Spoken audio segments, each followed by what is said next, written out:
Assalamualaikum warahmatullahi wabarakatuh.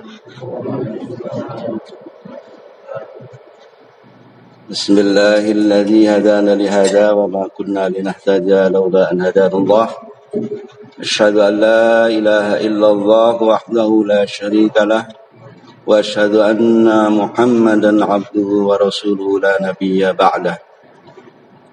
Rabbi israh li sadri wa yassir li amri wa hlul 'uqdatam min lisani yafqahu qawli. Qala Allah Ta'ala fi kitabil karim. A'udzu billahi minasyaitonir rajim. Bismillahirrahmanirrahim.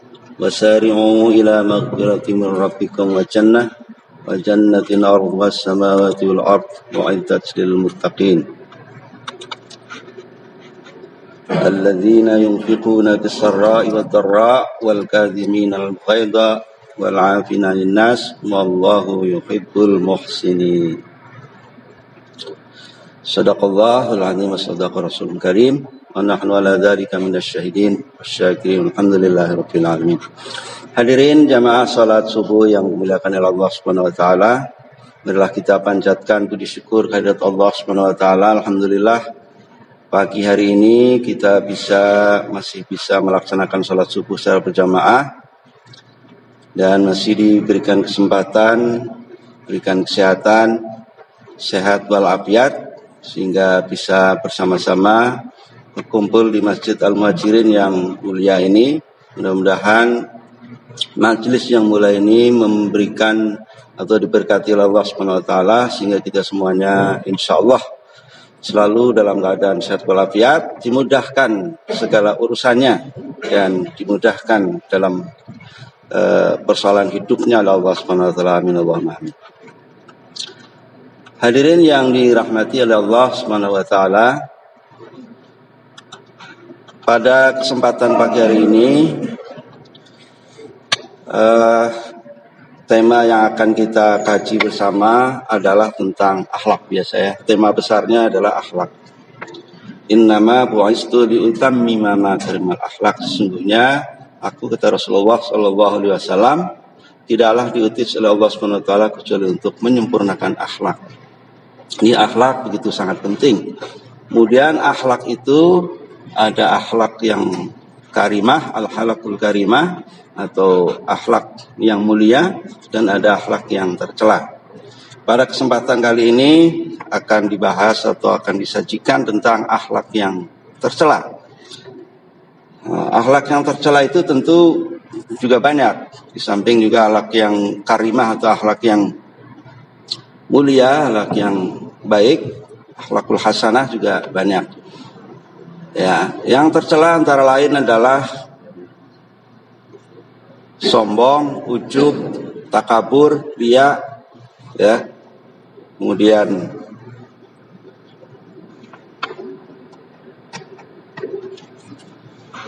dan lain-lain. Nah, itu akhlak yang tercela. Nah, pada kesempatan kali ini kita akan bahas tentang akhlak yang tercela, yaitu ujub. Ada beberapa kategori yang agak berdekatan antara ujub, riya, dan sombong. Ya, kalau sombong itu atau at-takabur itu sangat jelas ya. Sombong itu sangat jelas. Kemudian riya itu agak turun lagi. Kemudian ujub itu lebih dalam lagi. Itu kira-kira urutannya seperti itu. Jadi kalau sombong itu kan mendemonstrasikan lah, lebih jelas itu. Dia merasa lebih hebat, dia merasa lebih besar, dia merasa lebih kaya, dia merasa lebih mulia, dia merasa lebih cantik, misalnya dia merasa lebih kuat dan segala macamnya. Kemudian perasaan-perasaan itu dia ekspresikan dan disampaikan kepada orang lain secara nyata dan secara terang-terangan. Ini sombong, takabur, gitu ya. Dan tidak hanya kepada orang sesama manusia, tetapi bahkan juga kepada Allah Subhanahu wa taala. Contohnya misalnya sombong yang berkaitan dengan kekuasaan, itu adalah Fir'aun. Sombong yang berkaitan dengan kekayaan itu adalah Qarun misalnya. Ya. Sombong yang berkaitan dengan masalah ilmu pengetahuan itu dulu zamannya Nabi Musa ada yang namanya Bal'am. Ya. Dan lain-lain banyak sebetulnya dalam sejarah cerita-cerita akhlak yang tercela itu yang sudah ditampilkan atau disajikan oleh Allah Subhanahu wa taala dalam sepanjang cara itu, tentu itu adalah untuk iktibar, untuk pelajaran buat kita semuanya. Agar apa? Agar kita bisa mengetahui apa yang terjadi, ya, sombong itu dan bagaimana akibatnya, sehingga kita tidak akan menirunya. Sombong. Fir'aun misalnya, dia merasa lebih berkuasa, lebih kuat, lebih hebat, ya. Ketika diajak oleh Nabi Musa untuk menyembah Allah, malah dia tidak mau. Bahkan ketika Nabi Musa menyatakan bahwa ya sembahlah Allah SWT karena Allah itulah yang menjadikan langit dan bumi dan dialah yang maha tinggi, maka Fir'aun malah menyuruh pengawalnya, menyuruh istilahnya kalau sekarang mungkin ajudannya begitu, untuk membuat piramida gitu. Sehingga dia kemudian begitu jadi naik ke piramida, dia menyatakan bahwa ana rabbukumul a'la, dan akulah Tuhan yang paling tinggi. Kalau udah melihat naik ke dalam piramida yang sangat tinggi gitu ya, dia kira yang paling tinggi dia itu karena posisinya setelah naik di atas piramida. Jadi seperti itulah. Demikian juga Fir'aun yang tadinya Qarun yang tadinya orang miskin, ya. Qarun itu orang miskin, orang dekatnya Nabi Musa juga. Dia dekat orang Nabi Musa, setiap hari ibadahnya rajin, akhlaknya bagus. Suatu saat dia minta kepada Nabi Musa untuk didoakan agar menjadi orang kaya, sehingga nanti bisa lebih taat beribadah dan beramal sedekah yang banyak. Itu Qarun. Tapi begitu sudah didoakan oleh Nabi Musa menjadi orang kaya, kekayaannya melimpah ruah, banyak sekali, kemudian Qarun lupa bahwa apa yang dia peroleh, apa yang dia dapat adalah dari Allah Subhanahu wa taala. Dia menyatakan bahwa apa yang dia miliki adalah merupakan hasil jerih payahnya. Nah, itu Qarun. Jadi jelas itu sombong, takabur, ya, bahkan kadang menantang secara terang-terangan, itu takabur. Seperti ketika iblis disuruh untuk menyembah atau untuk bersujud kepada Adam, terang-terangan menyatakan bahwa iblis itu iblis lebih mulia, ya, karena dia diciptakan dari api, sedangkan Adam diciptakan dari tanah. Dia menyatakan terang-terangan mulia sehingga tidak mau protes. Nah, inilah sombong, takabur. Sudah orang-orang yang sombong ini pasti akan celaka, masuk dalam neraka, pasti akan hancur. Berikutnya turun yaitu ria. Nah, ria ini juga merupakan satu akhlak tercela, ya, tetapi dia tidak konfrontatif atau tidak memusuhi orang atau menyatakan diri secara demonstratif, perang atau apa gitu ya, melawan gitu. Tapi ria ini hanya menunjukkan satu usaha atau amalan gitu ya, bahwa dia itu mempunyai satu kelebihan, bahwa dia telah melakukan sesuatu baik, itu yang tentunya yang amalan-amalan yang seharusnya itu diridhoi Allah Subhanahu wa taala. Tetapi dia tunjukkan ke hadapan orang, misalnya kalau sholat ya dari rumah mungkin pakai pakaian yang bagus, tapi niatnya biar dilihat orang. Jalan itu ya jauh muter-muter, niatnya biar dilihat orang. Jadi ria gitu. Demikian juga dalam bersedekah apa segala macam gitu ya. Nah, itu niatnya bukannya karena Allah Subhanahu wa taala, tetapi agar diperhatikan oleh orang lain. Nah, ini ria. Jadi sombong, turun lagi ria, ya, ria menunjukkan seperti itu. Demikian juga dalam misalnya bersedekah dan segala macamnya, itu dia tunjukkan gitu, aku ini sedekah biar orang tahu. Itu. Makanya kalau ada apa misalnya ya sedekah-sedekah yang sifatnya itu kolektif atau segala macam itu yang menjadikan kadang orang-orang yang warok, ya orang qanaah, orang-orang yang juhud gitu, itu merasa agak apa namanya menghindar gitu. Mengapa? Karena yang dia sampaikan, dia lakukan, dia niatkan sendiri sebetulnya, berniat untuk tidak riya, tetapi dalam suatu komunitas atau dalam satu kelompok tertentu, misalnya diumumkan ya apa segala macam, nah itu akibatnya menyebabkan dia menjadi riya gitu. Nah setelah riya, katakanlah dari sombong, riya, turun lagi ke bawah yaitu ujub, ya ujub. Nah ujub ini memang tidak ditampilkan kepada orang lain ya, meskipun ya kadang-kadang juga ditampilkan atau disampaikan atau didemonstrasikan gitu. Ujub hampir sama dengan sombong, tapi ujub itu memang lebih tersembunyi gitu. Nah ini ada pengertian ujub, yaitu perasaan kagum atas diri sendiri. Jadi dia merasa bahwa dia itu misalnya hebat, dia itu cantik, dia itu gagah misalnya. Saya ternyata orang paling gagah nih di Pondok Petir. Nah gitu ya.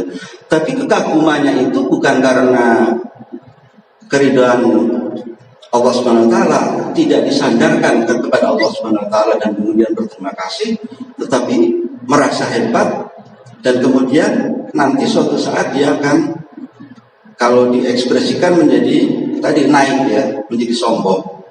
Nah, ini ujub seperti itu. Jadi berawal dari kekaguman atas diri sendiri, atas beberapa hal, bisa karena kekuasaan, bisa karena ilmu, dan dia punya ilmu yang hebat, menguasai kitab-kitab, menguasai apa, atau karena ibadahnya rajin misalnya, ya apa segala macam, sehingga kemudian apa terbetik di dalam hatinya, wah ini orang Pondok Petir mah ibadahnya biasa-biasa saja, saya dong nih ibadahnya hebat. Nah, ada semacam kekaguman seperti itu pada dirinya, dan kemudian dia tidak merasa bahwa apa yang selama ini bisa dia lakukan itu adalah karunia dari Allah Subhanahu wa taala.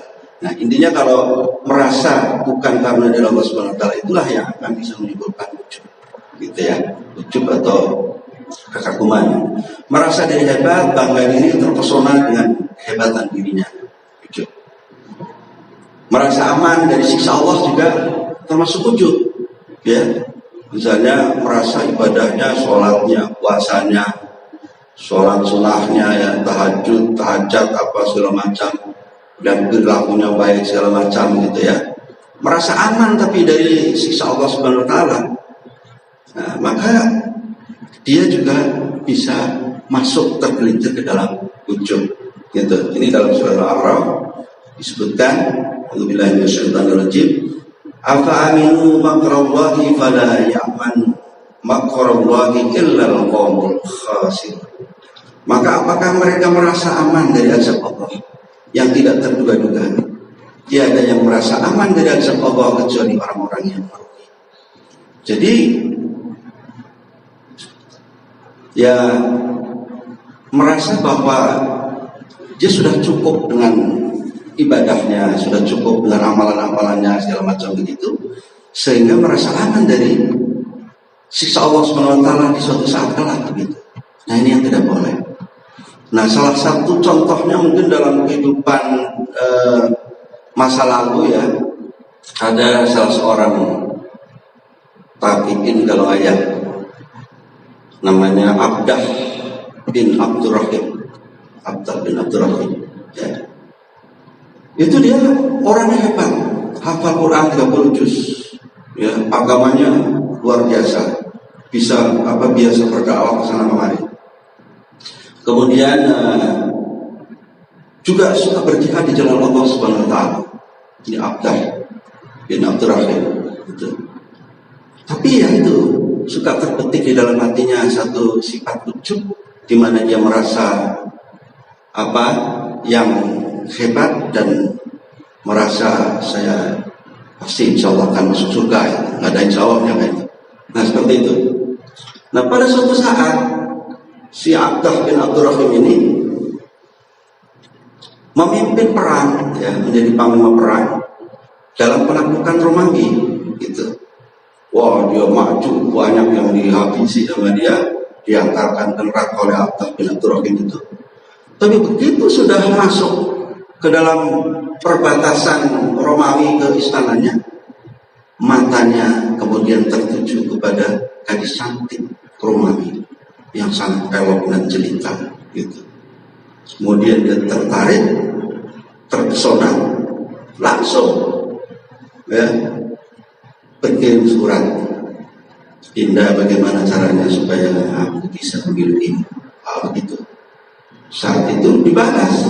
Gampang, caranya adalah kamu tinggal masuk agama Nasrani. Nanti segala sesuatunya pasti akan Anda peroleh. Wah, ini udah buta hati, buta mata, gitu ya. Si Abdah bin Abdurrahim seperti itu. Sehingga udah dia langsung ke sana, dan seluruh pasukan muslim pada waktu itu sudah mengingatkan, ya, sudah mengingatkan, mencegah segala macam. Tapi itu tadi, ya, meskipun orangnya hebat, apa segala macam, ternyata bisa juga tergelincir, itu sebagai akibat adanya mungkin terbetik rasa ujub, saya adalah orang hebat segala macam, dan pada akhirnya dia masuk agama Kristen, hidup bermewah-mewahan di sana, dan meninggal dalam keadaan su'ul khotimah. Nah ini, maka jangan sampai kita itu merasa aman dari sisa Allah Subhanahu wa taala, dan untuk itu inilah kita harus selalu beristighfar kepada Allah, bertaubat, ya, dengan taubat dan nasuha. Maka pantaslah ketika Nabi kita Muhammad SAW yang notabene adalah seorang yang maksum, terpelihara dari dosa, akan tetap beliau tetap beristighfar kepada Allah, ya, tidak kurang sehari itu 100 kali, tidak kurang. Mengapa? Dia merasa bahwa dia sendiri juga tidak aman dari Allah Subhanahu wa taala. Ya. Ketika ditanya, kenapa kok masih beristighfar? Ya itu tadi, ya, bahwa dia juga harus menjaga dirinya. Nah ini, jadi kadang-kala dia dapat dihindari, tapi ujub masih sulit untuk dihindari. Kadang ria itu masih bisa ditahan, ya, tapi ujub karena sifatnya lebih tersembunyi, itu kadang memang agak sulit dihindari. Nah, kalau ria kan mungkin masalahnya dilihat orang bisa diperingatkan apa segala macam, ya. Kalau dia kan kelihatan.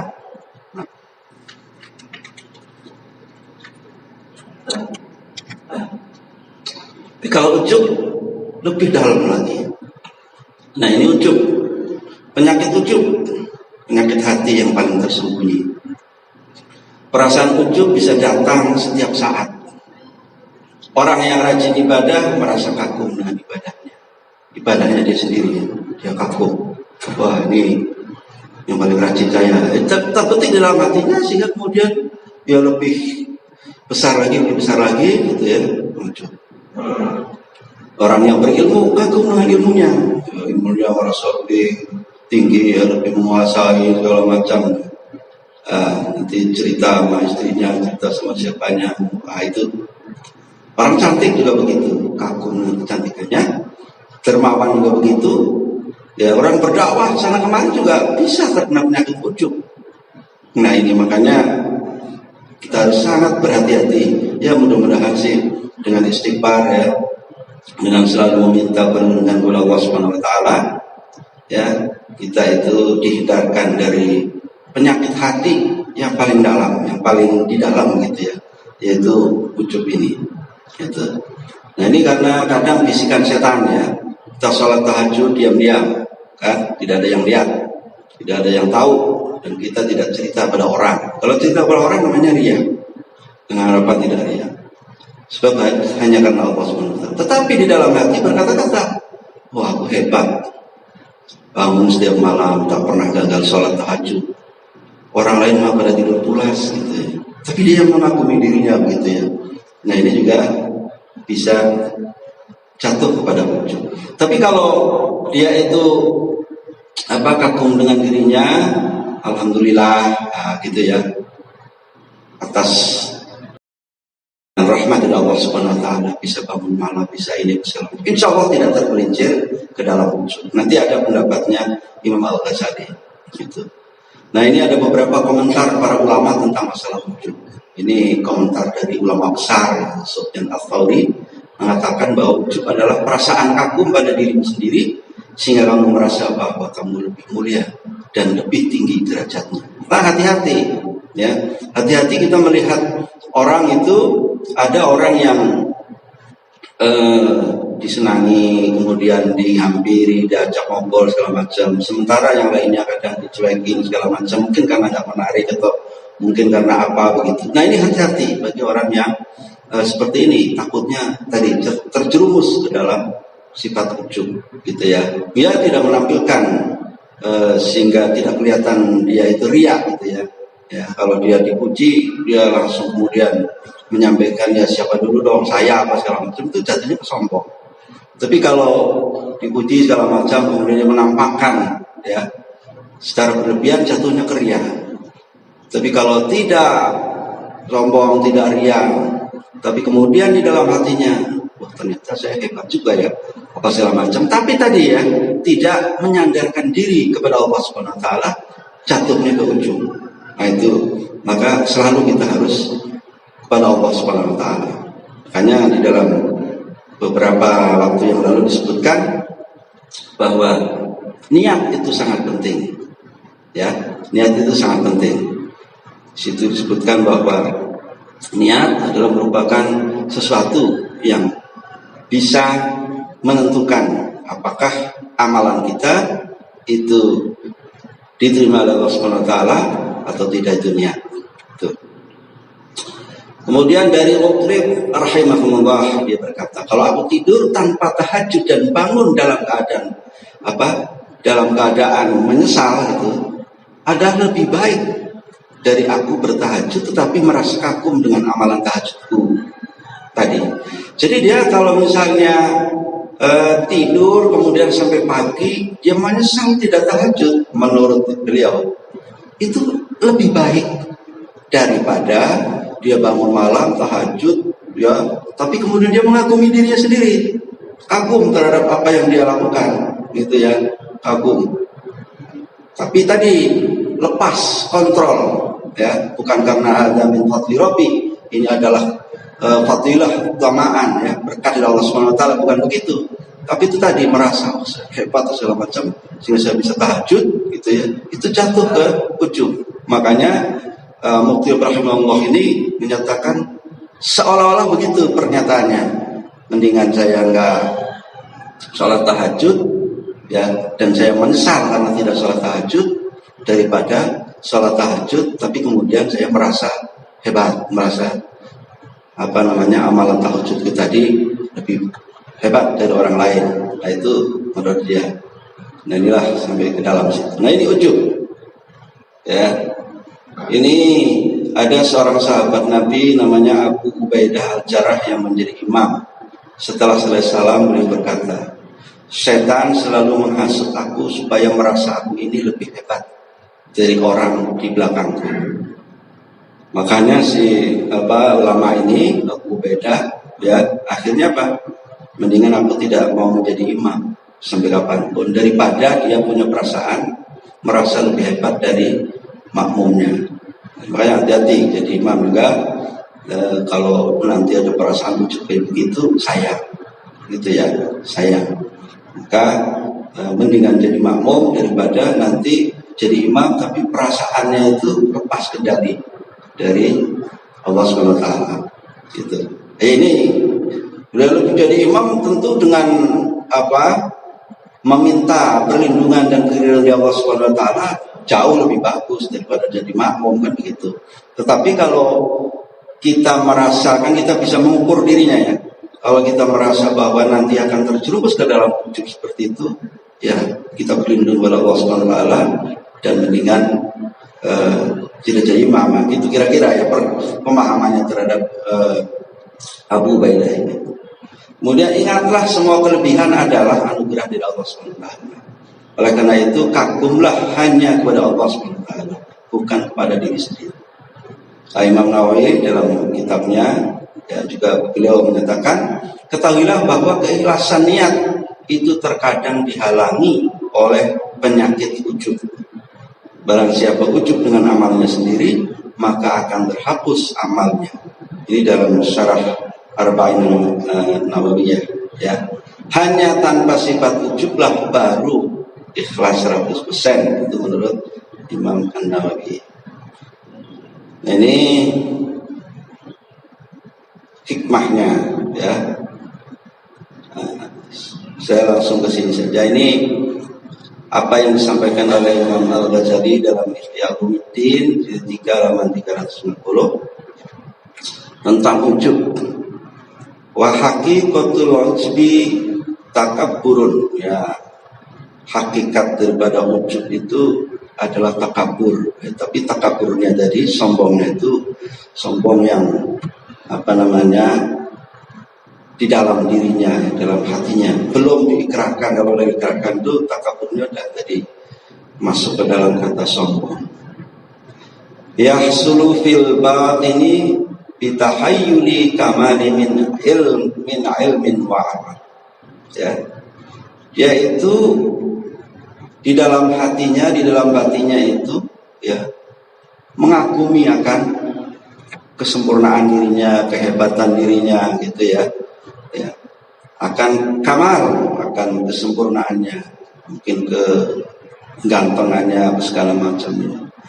Kamal akan kesempurnaan min ilmin dari ilmunya.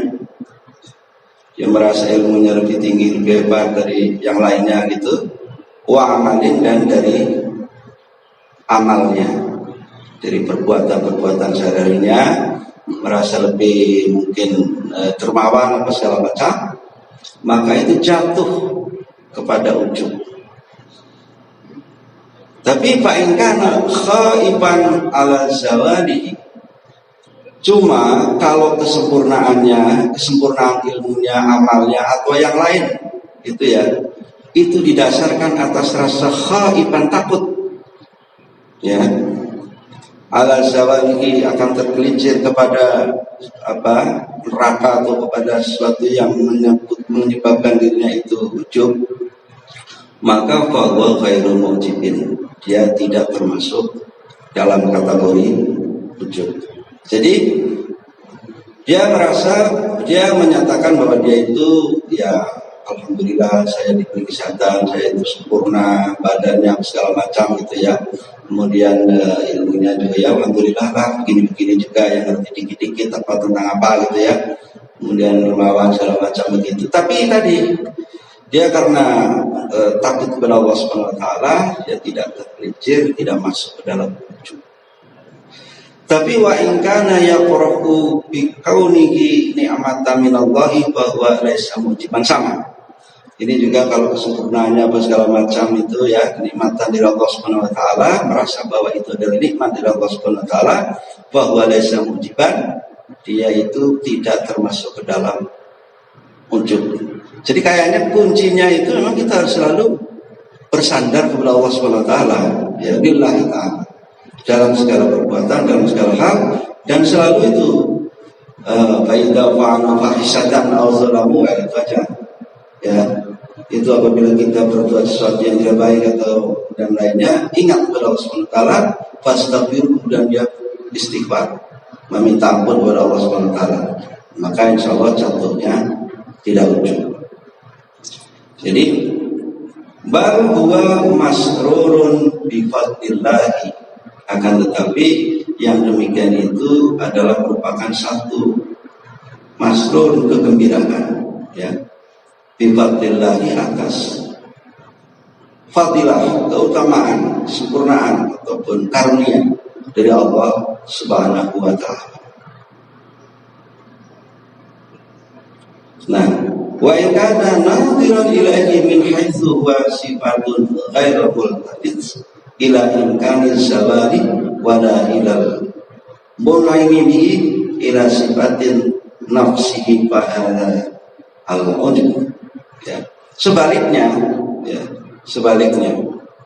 Kalau dia merasa dengan ilmunya, dengan amalnya, dengan segala sesuatu yang menjadi kelebihannya itu ya, itu tidak disandarkan kepada Allah Subhanahu wa taala, ya, bukan merupakan satu sifat yang lekat padanya, maka ya insya Allah bukan merupakan ujub. Tapi kalau ini ujub ini memang sangat rumit, ya, sangat sulit ujub ini. Nah, ini ada juga wa anna Bal'am. Nah, ini Bal'am nih. Ini langsung aja potong biar cepat. Wa anna Bal'am kaifa khutima bil kufri wa kadzalika iblis. Nah, Bal'am itu adalah orang dekatnya Nabi Musa dulu. Ya. Dia itu seorang ulama besar, ilmunya tinggi, luas dan dalam, dan menjadi tangan kanannya Nabi Musa dalam berdakwah. Ini Bal'am. Gitu. Bal'am. Tetapi dia tergelincir ke dalam ujub. Ya, ke ujub suatu saat. Jadi apapun yang beliau minta kepada Allah Subhanahu wa taala itu dikabulkan. Ini hebatnya Bal'am itu. Maka banyak orang yang kemudian berbondong-bondong minta didoakan oleh Bal'am untuk jadi orang kaya, untuk jadi orang apalah segala macam begitu ya. Didoakan. Dan ketika didoakan oleh Bal'am itu dikabul. Ini hebatnya Bal'am, jadi seorang yang dekat dengan Nabi Musa dan dekat kepada Allah Subhanahu wa taala. Nah, mungkin inilah karena selalu diminta bantuan oleh masyarakat, oleh apa segala macam, didatangi hingga kemudian dia tersanjung gitu ya. Timbullah ujub. Suatu saat Bal'am ini diutus oleh Nabi Musa untuk memberikan informasi kepada penguasa Madyan bahwa nanti Nabi Musa diminta atau tidak akan datang ke Madyan, gitu ya, ke suatu kota di Madyan di mana di sana itu penduduknya penduduk yang ingkar kepada Allah. Tapi Madyan ini peradabannya udah tinggi, ya, mewah apa segala macam lah, kemewahannya, makanannya, minumannya terjamin. Istilahnya itu negeri yang subur makmur, roh jinawi mahribah, gitu ya, seperti itu, yang hebat begitu. Nah, suatu saat si Bal'am ini diutus oleh Nabi Musa untuk datang ke sana menginformasikan bahwa nanti Nabi Musa akan datang, ya, baik diminta atau tidak dia akan datang ke sana. Tapi begitu nyampe ke kota Madyan, si Bal'am ini justru kagum dengan keadaan kota Madyan. Sehingga apa? Sehingga dia itu pengen jadi orang yang berada di dalamnya, yang ingin menjadi bagian orang yang berkuasa, yang jadi orang yang kaya, yang melimpah, yang macam-macam gitu ya. Bahkan ya normal manusia, ya, dengan di sana mungkin disuguhi wanita-wanita cantik segala macam begitu. Akhirnya dia terjerumuslah si Bal'am ini. Gitu. Itu. Jadi di sini di dalam Ihya Ulumuddin diceritakan di situ wa anna Bal'am kaifa khutima bil kufri. Bal'am itu sesungguhnya ya itu pungkasannya khutimah itu ditutup ya, dengan keadaan kafir. Dia itu jadi kafir, ingkar, terjerumus ke neraka. Ya, khutimah bil kufri wa kadzalika iblis, sama kayak iblis, demikian juga iblis. Nah, jadi saudara sekalian, nah ini salah satu daripada pendapat Imam Al-Ghazali ya dalam suatu Ihya Ulumuddin. Jadi barang siapa yang waman ta'ammala fi imkani su'il khatimah wa innahu mumkinun fala ya'jubu bi syai'in min sifatihi. Maka barang siapa yang berumur ya dalam satu kemungkinan yang imkanisu ya, yang jelek ya, akan su'il khatimah, maka dia bisa menjadi su'ul khatimah wa innahu mumkinun fala ya'jubu bi syai'in min sifatihi. Jadi sungguhnya mungkin saja orang yang hebat, orang yang ini pungkasannya masa akhirnya itu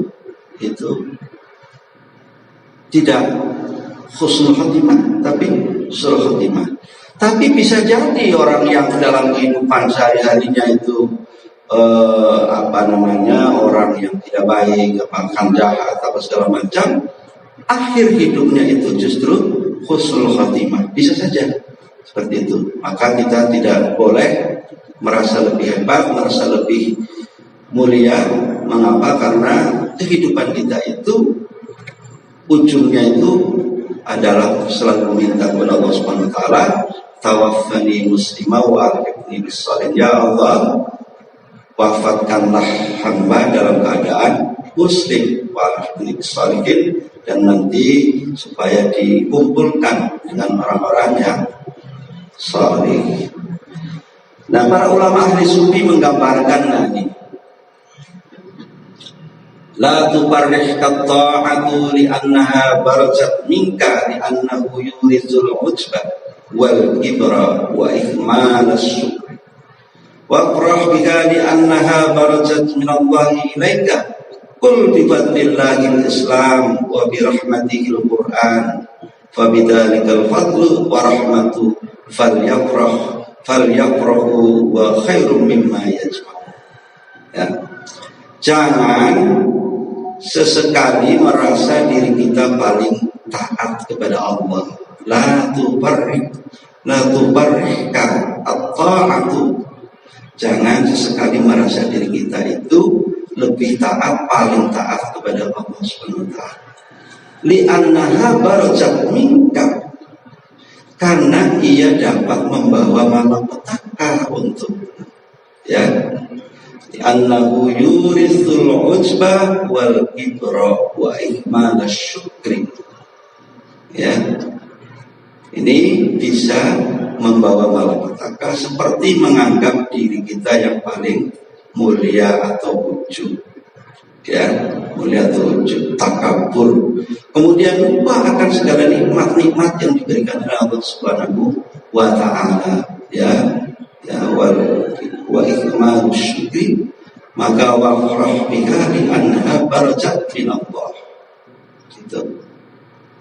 Dan merasalah dalam hati kita bahwa bahwa ketaatan itu sejatinya merupakan pemberian dari Allah Subhanahu wa taala.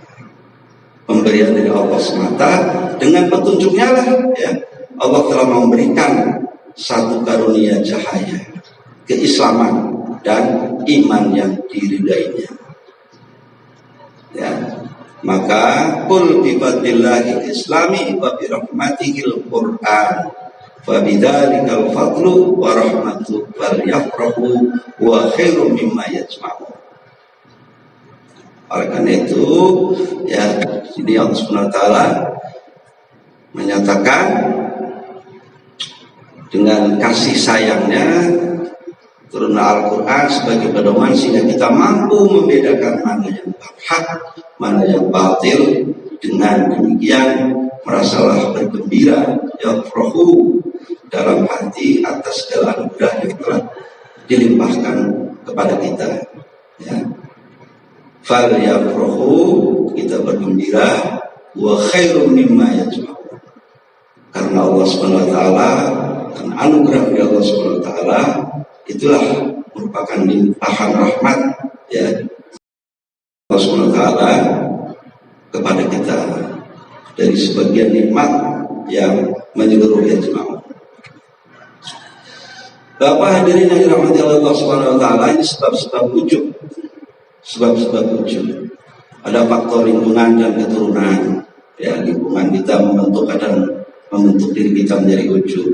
Sanjungan dan pujian yang berlebihan itu juga menjadi ujub. Wa ta'ata wa sahibat. Ini celakalah engkau telah memotong leher sahabat. Jadi kita sebagai seorang sahabat, seorang teman, jangan suka memuji-muji yang berlebihan. Ini hadis Rasulullah SAW tafaqun alaih. Rasulullah SAW pernah menyatakan, celakalah engkau telah memotong leher sahabat. Jadi ketika ada orang yang memuji-muji terlalu berlebihan kepada seorang, ya, itu Rasulullah SAW menegur. Intinya janganlah memuji-muji terlalu berlebihan, karena itu dapat menjerumuskan orang yang dipuji. Di dalam bahasa Rasulullah, engkau telah memotong leher sahabat. Nah, ini Al-Thawri berkata, apabila kamu sudah tidak ujub pada diri, kamu juga mesti menjauhi sifat suka dipuji. Bukti bahwa kamu suka pujian orang adalah bahwa kamu ingin agar mereka menghormati kamu karena sesuatu amal yang kamu lakukan, dan supaya mereka mengetahui kemuliaan dan kedudukan kamu di hadapan mereka. Nah, ini kata Al-Thawri. Ada lagi penyebab ujub ini, ya, ada kufur nikmat, ya, dipakul Allah SWT. Kufur nikmat. Kemudian ada lagi sebab ujub, saya percepat saja, nggak semua ditayangkan. Jahil dan mengabaikan hakikat diri, lupa daratan Allah SWT. Berbangga-bangga dengan nasab dan keturunan. Wah, maka Sayyidina Ali pernah menyampaikan, undur ma qala wa la tandur man qala. Undur, lihatlah apa yang dia katakan, jangan melihat apa yang dia sampaikan dalam pengertian dia itu siapa. Oh, dia keturunan sini, keturunan situ, segala macam, sehingga itu membuatnya menjadi ujub. Nah, gitu ya. Nah, ini berlebihan dalam memuliakan dan menghormati. Ini juga akan menimbulkan ujub. Maka Rasulullah SAW pernah itu, ya, melarang sahabat-sahabat beliau untuk berdiri menyambut beliau. Dalam sebuah hadis riwayat Abu Dawud, Rasulullah bersabda, barang siapa yang suka agar orang-orang berdiri menyambutnya, maka bersiaplah dia untuk menempati tempatnya di neraka. Rasulullah SAW sendiri berjaga-jaga, ya, agar supaya tidak dipuji berlebihan. Nah, kalau Rasulullah SAW pada saat itu menerima puji-pujian yang berlebihan seperti itu, pasti semakin kesini akan semakin luar biasa, ya, sehingga mendewa-dewakan, bahkan bisa jadi menuhankan Rasulullah SAW. Maka dari jauh-jauh hari Rasulullah SAW sudah menolak hal itu. Dia sama seperti manusia yang lainnya. Nah, inilah kehebatan Rasulullah SAW, sehingga bisa menjadi tauladan buat kita semuanya, dan pada akhirnya kita juga mencontoh agar tidak menjadi orang yang yang haus akan penghormatan dari orang lain, dipuji-puji apa segala macam. Jadi janganlah kamu berdiri menyambut seorang seperti yang dilakukan orang ajam, kata Rasulullah, dengan Arab sesama mereka. Wa a'lam bishawab. Ya, mudah-mudahan ini menjadi satu peringatan buat saya sendiri tentunya, bahwa ternyata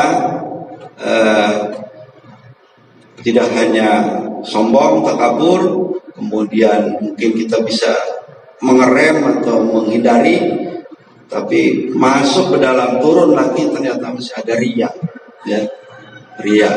Kita beramal segala macam, tapi bukan karena Allah, tapi terbetik dalam hatinya supaya diketahui atau dipuji orang lain riya.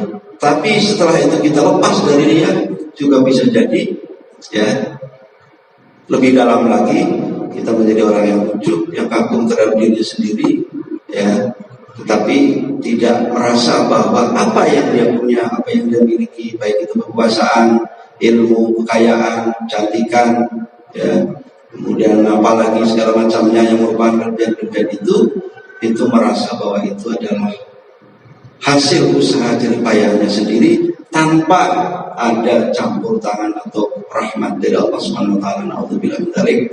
Ya, sehingga kita insyaallah berdoa kepada Allah mudah-mudahan kita terhindar dari sifat takabur, riya, dan ujub. Wallahu a'lam bishawab. Saya kira sampai di sini saja, waktu sudah siang, atau mungkin ada tanya jawab, silakan. Nanti ada yang nanya insya Allah Ustaz Jamaluddin yang menjawab.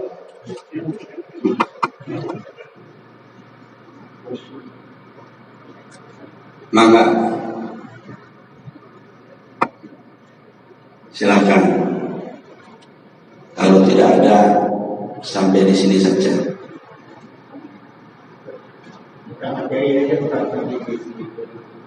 Iya Pak. Oh materi, ya insyaallah nanti sama Saring sama tim, insyaallah ya. Oke. Sudah cukup ya, ini mohon maaf, jadi saya hanya menyampaikan saja, memfasilitasi, bukan saya lebih hebat, lebih pintar, lebih enggak, cuman baca lebih dulu ya, baca lebih dulu sana sini disampaikan, jadilah seperti ini. Tentu ini sangat jauh dari sempurna ya, tapi intinya kita ingin mengingatkan diri kita sendiri supaya amal kita itu tidak sia-sia di hadapan Allah SWT. Karena amal apa yang akan bisa kita pertanggungjawabkan kepada Allah SWT sementara kita itu kan tidak punya apa-apa. Maka apa yang kita punya itulah yang harus kita rawat sedemikian rupa sehingga insya Allah menjadi amal soleh ya kita pada Allah SWT. Dan jangan sampai kita itu merasa bahwa amal soleh kita itu begitu banyak, ibadah kita begitu rajin, dan kita kemudian berhak menuntut kepada Allah SWT agar kita pasti dimasukkan ke dalam surga. Karena surga Allah SWT yang diberikan kepada umatnya itu kalau ditebus atau dipertimbangkan dengan amal kita tentu sangat jauh dari yang seharusnya. Maka surga yang diberikan Allah SWT kepada kita adalah merupakan rahmat kasih sayang Allah kepada kita semuanya. Dan itu bisa kita capai insya Allah kalau kita selalu meminta pertolongannya, meminta berdoa kepada Allah SWT agar satu, diampuni segala dosanya. Satu itu diampuni segala dosanya. Karena orang yang diampuni segala dosanya bersih segala macam, maka ya insya Allah ya kan, kita akan menemui Allah SWT dalam keadaan hati yang qalbin salim, hati yang selamat ya, yang bersih, yang suci, dan bisa ketemu SWT. Jadi harus istighfar ya, yang lebih banyak, taubat sehingga bersih. Yang kedua tentu kita minta agar supaya mendapatkan perlindungan Allah SWT, diterima amal baiknya sehingga dan dilipat gandakan tentunya, sehingga kita mudah-mudahan dimasukkan Allah SWT ke dalam bersama orang-orang yang syuhada sholihin, malah kalau bisa kepada para anbiya dan muqarrabin, orang-orang yang terdekat pada Allah SWT. Itu saja mungkin barangkali yang bisa disampaikan. Kurang lebihnya mohon maaf. Sekali lagi kita tutup dengan kafaratul majlis. Subhanallahumma asyhadu an la ilaha illa anta astaghfiruka wa atubu ilaik. Billahi taufiq wal hidayah. Assalamualaikum warahmatullahi wabarakatuh.